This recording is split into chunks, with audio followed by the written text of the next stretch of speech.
Famous celebrities and people who passed away in 1968 in the United States. Eddie Baker. He was born in November 1897 and he died in February 1968. His age was 70 at the time of his death, and the reason for his death was emphysema. He was a silent and sound film actor. Eddie Baker appeared in numerous short films, including many with Laurel and Hardy, but is best remembered for his uncredited role as a boxing referee in Charlie Chaplin's City Lights 1931. He appeared in more than 170 films between 1917 and 1965. He was born in Davis, West Virginia, and died in Hollywood, California from emphysema. John Ridgely. He was born in September 1909 and he died in January 1968. His age was 58 at the time of his death, and the reason for his death was heart attack. He was a prolific character actor who appeared in over 175 films, often playing military officers and professionals. He appeared in the 1946 Humphrey Bogart film The Big Sleep as blackmailing gangster Eddie Mars and had a pivotal role as a suffering heart patient in the film Noir Nora Pantris 1947. His most prominent other roles were his top-billed part as the bomber captain in Howard Hawks' Air Force and as real-life fighter pilot Tex Hill in 1945's God Is My Co-Pilot. The Chicago-born actor appeared in a large number of other films, particularly for Warner Brothers, in the 1930s and 1940s. Freelancing after the 1948, Ridgely continued to essay general-purpose parts until he left films in 1953. He worked in summer theater productions and television until his death from a heart attack at the age of 58 in 1968. Juanita Hall. She was born in November 1901 and she died in February 1968. Her age was 66 at the time of her death, and the reason for her death were complications from diabetes. She was an American musical theater and film actress. She is remembered for her roles in the original stage and screen versions of the Rodgers and Hammerstein musicals South Pacific as Bloody Mary, a role that garnered her the Tony Award, and Flower Drum Song as Madame Liang. In the early 1930s, she was a special soloist and assistant director for Hall Johnson Choir. A leading black Broadway performer in her day, she was personally chosen by Richard Rodgers and Oscar Hammerstein II to perform the roles she played in the musical South Pacific and Flower Drum Song as a Tonkinese woman and a Chinese American, respectively.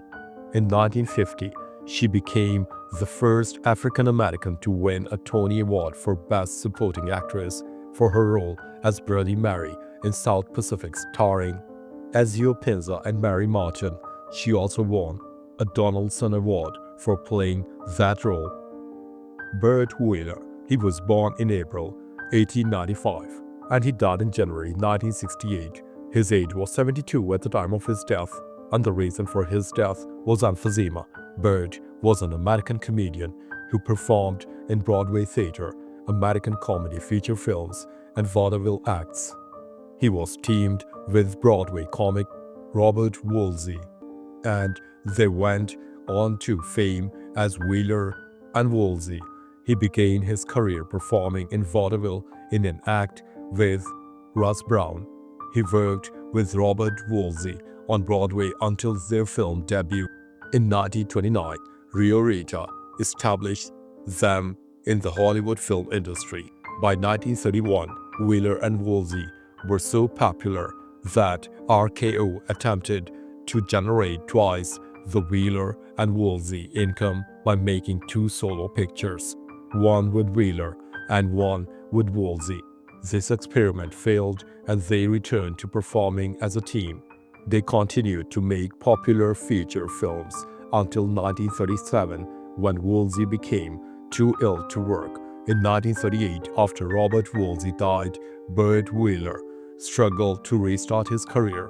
Their friend and former film co-star Dorothy Lee agreed to tour with him in a vaudeville act. He continued to work off and on through the 1960s.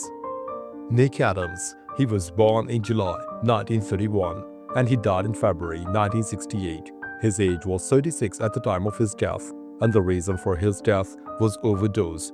Nick Adams was an American film and television actor and screenwriter. He was noted for his roles in several Hollywood films during the 1950s and 1960s, including Rebel Without a Cause and Giant, along with his starring role in the ABC television series The Rebel from 1959 to 1961. He also led the cast of several Japanese productions including Frankenstein Conquers the World, Invasion of Astro Monster, and The Killing Bottle. Decades after his death from a prescription drug overdose at the age of 36, his widely publicized friendships with James Dean and Elvis Presley would stir speculation about both his private life and the circumstances of his death. In an all-movie synopsis for Adams' last film, reviewer Dan Pavlides wrote, "Plagued by personal excesses, he will be remembered just as much for what he could have done in cinema as what he left behind." Ray Harroun, he was born in January 1879 and he died in January 1968. His age was 89 at the time of his death, and the reason for his death was undisclosed. Ray was an innovative race car driver who won the first Indianapolis 500 in 1911, pioneering the use of the rear-view mirror. He served on a U.S. Navy collar during the Spanish-American War. He participated in the original setting of the land speed record, driving from Chicago to New York in 1903, and the retaking of that record in 1904. He and 4 others drove in shifts non-stop to establish the record of 76 hours at the end of September 1903. That time was bested by another team nearly a year later, and in October 1904, the Columbia team reset the record at 58 hours 35 minutes. That record stood for nearly 2 years. Other drivers in both years included Bert Holcomb, who was in charge of the runs, Lawrence Duffy, demonstrator of the gasoline department of Electric Vehicle Company, which manufactured Columbia cars, and Harry Sandel. In 1903, the 5th driver was David R. Adams. In 1904, it was Eddie Belt. Bobby Driscoll, he was born in March 1937 and he died in March 1968. His age was 31 at the time of his death, and the reason for his death was heart failure. A child star, Bobby Driscoll was known for his work with Disney, but struggled later in life, leading to his tragic early death. He starred in some of the Walt Disney Studios' best-known live-action pictures of that period, Song of the South in 1946, So Dear to My Heart in 1949, and Treasure Island in 1950, as well as RKO's The Widow 1949. He served as the animation model and provided the voice for the title role in Peter Pan 1953. He received an Academy Juvenile Award for outstanding performances in So Dear to My Heart and The Widow. In the mid-1950s, Driscoll's acting career began to decline, and he turned primarily to guest appearances on anthology TV series. He became addicted to narcotics and was sentenced to prison for illicit drug use. After his release, he focused his attention on the avant-garde art scene. Pearl Doles Bell, she was born in April 1883 and she died in March 1968. Her age was 84 at the time of her death, and the reason for her death was undisclosed. She was a novelist and short story writer. Pearl Doles Bell was known for her sentimental and romantic fiction. During her career, she published 8 novels and had numerous stories adapted into silent films. She was especially known for writing film stories for silent film stars like Shirley Mason. Doles married George Humphrey Bell, a former Chicago businessman, on March 9, 1910 in Chicago, and added his last name to her own. The Bells lived in Brooklyn, where Pearl decorated their apartment with hand-printed frescoes, refashioned furniture, hand-embroidered hangings, and a garden. The couple traveled once a year to Florida on a yacht named the Bells, where the Pearl honed her skills as an expert swimmer, a crack shot with a rifle, an expert canoeist, and a hard hiker. On Monday, November 24, 1913, she made the front page of the New York Times for her daring feat of diving with sharks in Key West. Neal Cassady, he was born in February 1926 and he died in February 1968. His age was 41 at the time of his death, and the reason for his death was overdose. Neal Cassady was a key figure of the Beat generation, inspiring characters in On the Road and The Electric Kool-Aid Acid Test. Cassady published only 2 short film fragments of prose in his lifetime, but exerted considerable intellectual and stylistic influence through his conversation and correspondence. Letters, poems, and an unfinished autobiographical novel have been published since his death. He was prominently featured as himself in the Scroll, first draft version of Jack Kerouac's novel On the Road, and served as a model for character Dean Moriarty in 1957 version of that book. In many of Kerouac's later books, Cassady is represented by the character Cody Pomeroy. Cassady also appeared in Allen Ginsberg's poem and in several other works of literature by other writers. Little Walter, he was born in May 1930 and he died in February 1968. His age was 37 at the time of his death, and the reason for his death was coronary thrombosis. He was an American blues musician, singer, and songwriter whose revolutionary approach to the harmonica had a strong impact on succeeding generations, earning him comparisons to such seminal artists such as Django Reinhardt, Charlie Parker, and Jimi Hendrix. His virtuosity and musical innovations fundamentally altered many listeners' expectations of what was possible on blues harmonica.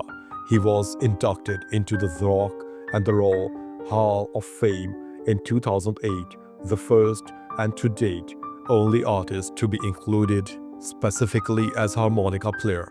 Jacobs made his first released recordings in 1947 for Bernard Adams' Tiny Aura Neal label, which operated out of the back room of Abrams Maxwell Radio and Record Store in the heart of the Maxwell Street district in Chicago. These and several other of his early recordings, like many blues harp recordings of the era, owed a strong stylistic doubt to the pioneering blues harmonica player Sonny Boy John Lee Williamson. Peter Arno, he was born in January 1904 and he died in February 1968.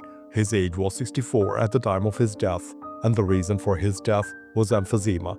He contributed cartoons and 101 covers to The New Yorker from 1925, the magazine's first year, until 1968, the year of his death. In 2015, The New Yorker contributor Roger Angell described him as the magazine's first genius.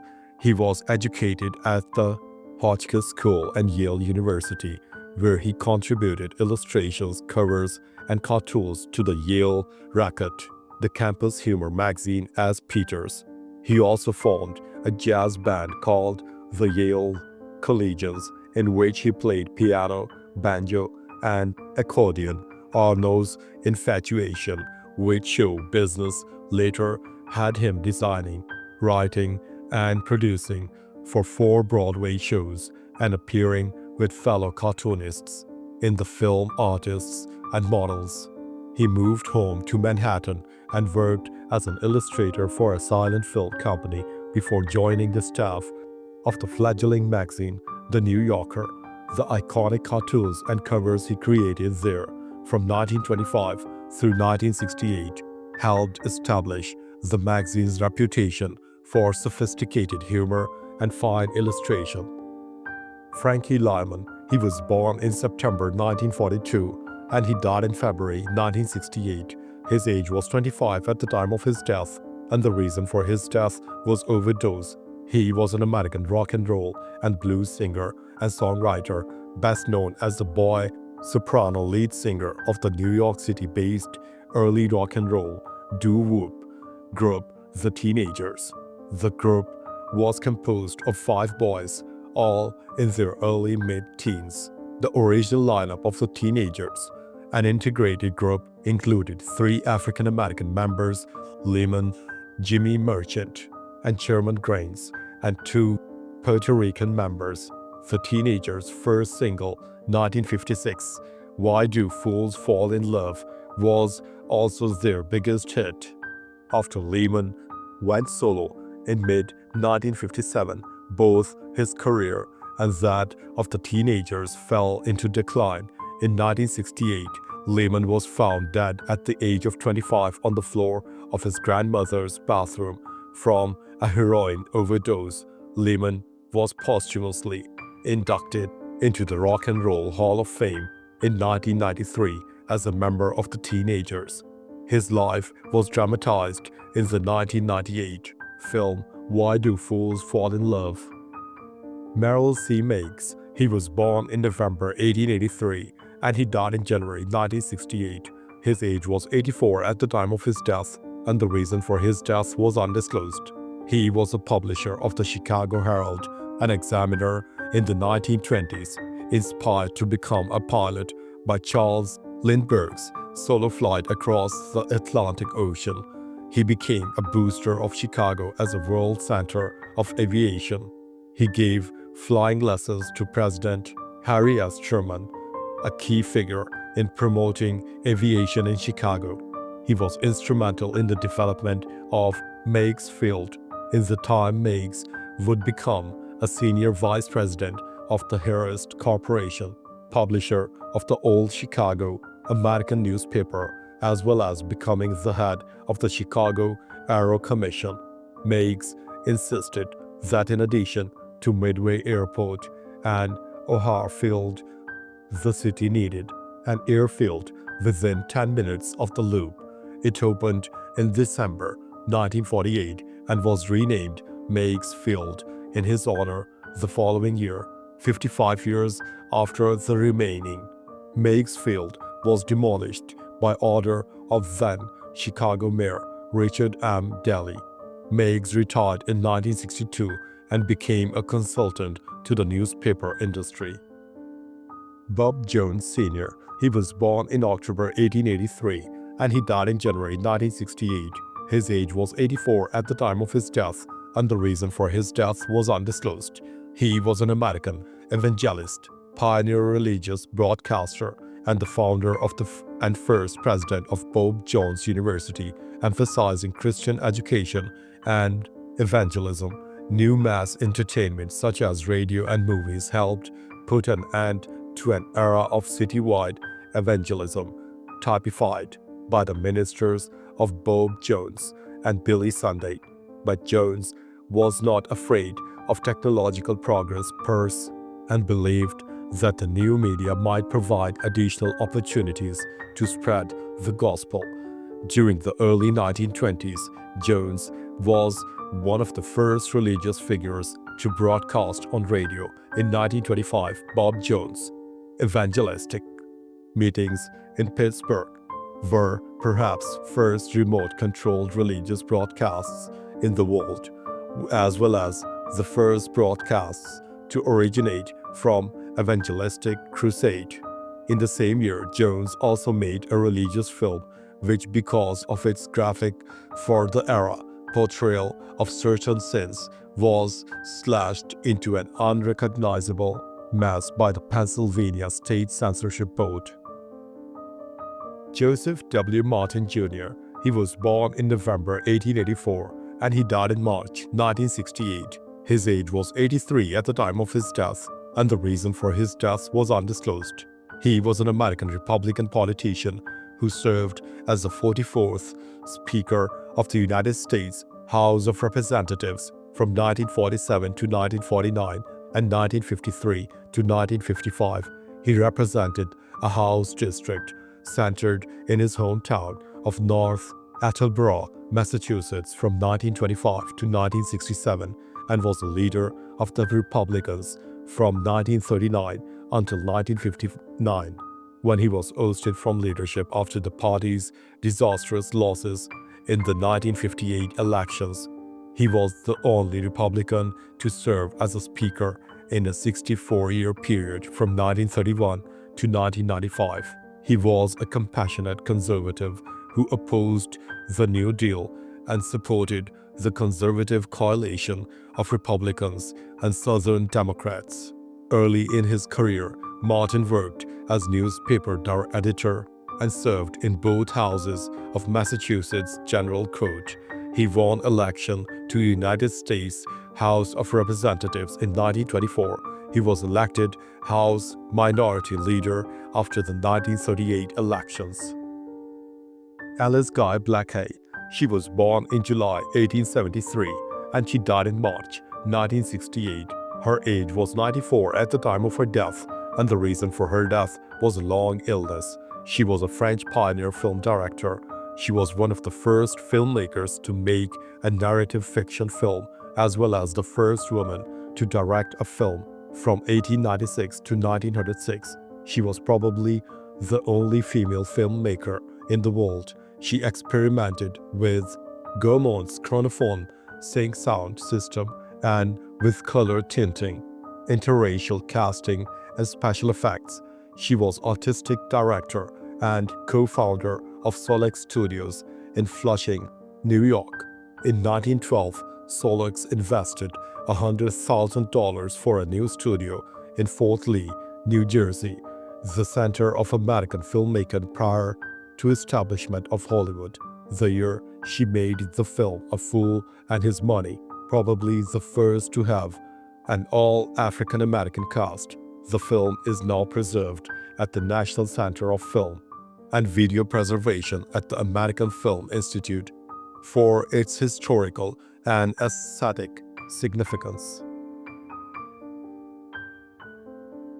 Thanks for watching the video. Please don't forget to subscribe to our channel. Have a nice day.